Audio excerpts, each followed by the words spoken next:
अस्सलाम वालेकुम। उम्मीद करता हूँ सब खैरियत से होंगे। तो वो आजकल बहुत ज़्यादा क्वेश्चन पूछा जा रहा है कि विज़िट वीज़ा लेना है और इसकी अपडेट बता दें कि विज़िट वीज़ा लग रहे हैं कि नहीं लग रहे, कौन सी सिटी का हम लगवाएं तो आसानी से वीज़ा मतलब ले सकते हैं, उसके लिए रिक्वायरमेंट क्या क्या है, हमें कितने का वीज़ा मिलेगा। तो ये सारी बातें इंशाल्लाह आज की वीडियो में आप की क्लियर कर दूँगा। फ़र्स्ट ऑफ़ ऑल तो मैं आप सबको ये बताना चाहता हूँ कि जो इस वक्त जो वीज़ा लगने की रेशियो वो 20% पे आ चुकी है। जैसा कि आपको पता है पहले ही मतलब अबू धाबी का जो वीज़ा है वो बंद कर दिया गया था। इसके अलावा जो दुबई का वीज़ा है वो भी तकरीबन आजकल बंद है, वो भी नहीं लग रहा। शारजा का जो वीज़ा है सिर्फ़ और सिर्फ इस वक्त लग रहा है, लेकिन उसकी वीज़ा लगने की जो रेशो है वो तकरीबन 20 से 30% पे आ चुकी है। तकरीबन पाकिस्तान जितना भी वीज़ा वगैरह लगवाते हैं तकरीबन 70% वीज़ा रिजेक्शन हो जाती है। तो हमारे पास बहुत ज़्यादा मतलब लोगों के मैसेजेस आए हैं कि जिन्होंने दो दो तीन तीन बार भी अप्लाई किया लेकिन उनका वीज़ा नहीं लगा। तो ये मैं आपको पहले बता दूं कि आजकल वीज़ा लगने की रेशियो बहुत कम है। वीज़ा लगने के बाद सम टाइम यहाँ पर ये होता है कि एजेंट साहब आपको ये नहीं बताते कि वीज़ा रिजेक्शन के बाद आपको जो फ़ी होती है वो वापस नहीं की जाती। आप ये सोचकर वीज़ा तो लगवा लेते हैं कि वीज़ा ना लगा तो पैसे वापस हो जाएंगे, लेकिन वो पैसे आपको वापस नहीं होते, वो नॉन रिफंडेबल होते हैं।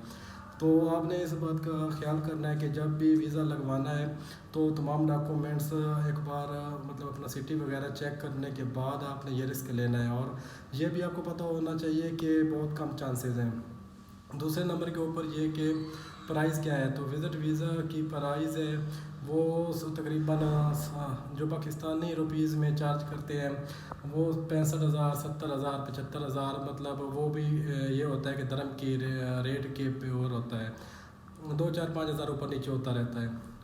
तो वीज़ा लगने के लिए बाकी रिक्वायरमेंट की आगे बात है, वो आपकी रिक्वायरमेंट क्या होती है कि आपके वाइट बैकग्राउंड वाले फ़ोटो होने चाहिए, 6 मंथ तक वैलिड पासपोर्ट होना चाहिए, 6 मंथ तक वैलिड जो आपका CNI से मतलब ID कार्ड होना चाहिए। तो आपके साथ आप बैंक स्टेटमेंट वगैरह भी लगवा सकते हैं। अगर आपका कोई फैमिली मेम्बर बाहर UAE में दुबई में कोई रहता है तो उसका ID कार्ड भी आप मतलब अपने वीज़ा की एप्लीकेशन के अंदर ऐड करवा सकते हैं। इससे तरह से रेफरेंस थोड़ा ज़्यादा हो जाएगा तो वीज़ा लगने के चांसेस थोड़े ज़्यादा हो जाएंगे। तो बुनियादी चीज़ यही है, तीन के चार बैकग्राउंड वाइट बैकग्राउंड वाले फ़ोटो और पासपोर्ट और ID कार्ड। तो अब आगे चलते हैं कि किस सिटी का लगवाएं। तो भाई वैसे तो मैं आपको भी सजेस्ट नहीं करूँगा कि आप अभी विज़िट वीज़ा लगवाएं। कुछ दिन रुक कर कुछ दिन सब्र करके आपने शारजा का वीज़ा अप्लाई करना है, क्योंकि बाकी का किसी भी मतलब सिटी का जो वीज़ा है वो नहीं लग रहा। हाँ अलबत्ता अगर शारजा का वीज़ा लगवाने से पहले दुबई का वीज़ा ओपन हो जाता है, दुबई के वीज़े मिलना शुरू हो जाए तो आप फिर दुबई का वीज़ा अप्लाई करें। वो शारजा की बनस्बत बेहतर है, क्योंकि दुबई का जो वीज़ा है वो 90 से 80% चांसेस होते हैं निकल आते हैं। शारजा के वीज़ा जो काफ़ी मतलब उनमें प्रॉब्लम होती है। शारजा का सिस्टम जो है बहुत ज़्यादा स्टक होता है, हर हफ्ते के बाद पता चलता है कि सिस्टम नहीं चल रहा, 20 20 30 दिन वीज़ा लेट हो जाता है। फिर उसके बाद ये आ जाता है कि क्या हम शारजा का वीज़ा लेकर जो टिकट है वो अपना दुबई का करवा सकते हैं, तो अबू धाबी का करवा सकते हैं। बिल्कुल आप शारजा का अगर वीज़ा निकलवाते हैं या दुबई का तो आप जिस मर्ज़ी एयरपोर्ट का टिकट करवाएं, कोई मसला नहीं है। बेसिकली आपने इमारात में जाना है तो इमारात में जब आप आ जाते हैं तो बाकी आप पे डिपेंड करता है कि आप किसी भी एयरपोर्ट का लगवा सकते हैं टिकट। बेशक शारजा एयरपोर्ट पे आ जाएं, दुबई एयरपोर्ट पे आ जाएं, वो आप पे डिपेंड करता है। फिर एक ये भी चीज़ आती है कि क्या हम विज़िट वीज़ा अगर दुबई का लगाते हैं तो क्या हम दुबई तक ही महदूद रहेंगे। देखें दुबई बेसिकली सिटी है, स्टेट है, जो कंट्री है वो अरब इमारात है, यूनाइटेड स्टेट एमिरेट्स कहते हैं। दुबई एक स्टेट है।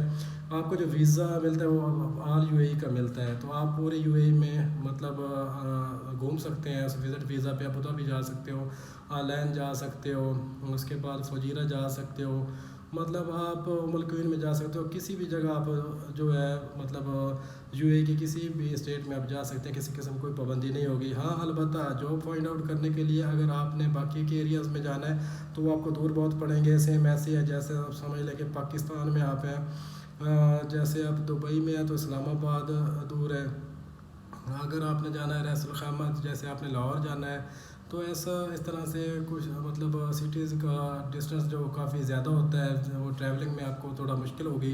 तो ऐसी सिटी में आप आते हैं जिस सिटी में आपने काम नहीं करना, रहना नहीं है, तो आपने दूसरी सिटी में जाना है, तो फिर ये थोड़ी सी अकोमोडेशन के हवाले से आपको प्रॉब्लम हो सकती है।